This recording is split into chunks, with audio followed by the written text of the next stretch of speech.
बघा, भाजक हा भागाकाराच्या 25 पट व बाकीच्या 5 पट. भागाकार 16 असल्यास भाज्य किती असा साधा आणि सोपा प्रश्न.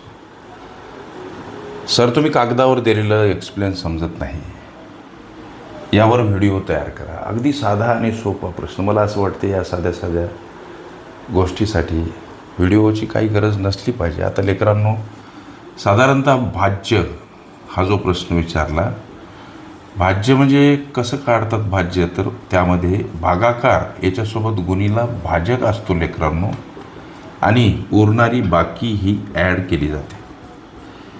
ही गोष्ट लक्षात घ्या. या 3 गोष्टी मिळून हा भाज्य तयार होत असतो. आता भाजक हा भागाकाराच्या 25 पट.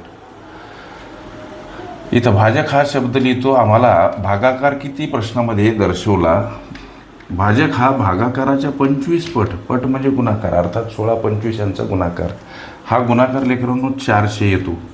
म्हणजे हा 400 झाला आमचा भाजक.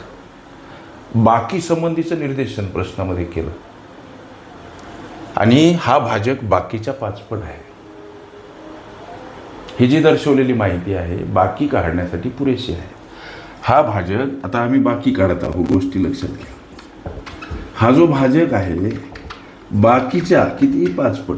पट म्हणजे गुणाकार. उदाहरणार्थ बाकी x समजू. अशा पद्धतीची रचना केली म्हणजे आम्हाला बाकी मिळेल. 400 कडे येताना 5 भागीला हा बाकीसाठी x यूज केलेला, इथं 1 टाकला.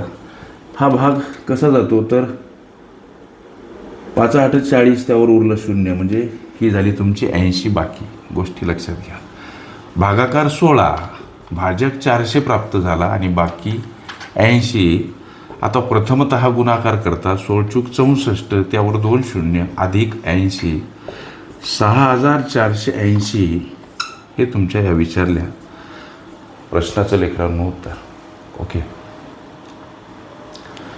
संकीर्ण प्रश्नसंच ही माझी प्लेलिस्ट अवश्य बघा. त्यामध्ये विविध स्पर्धकांनी विविध अंगांनी विचारल्या संभाव्य अशा असंख्य प्रश्नांचा सराव तुम्हास करता येईल. ओके.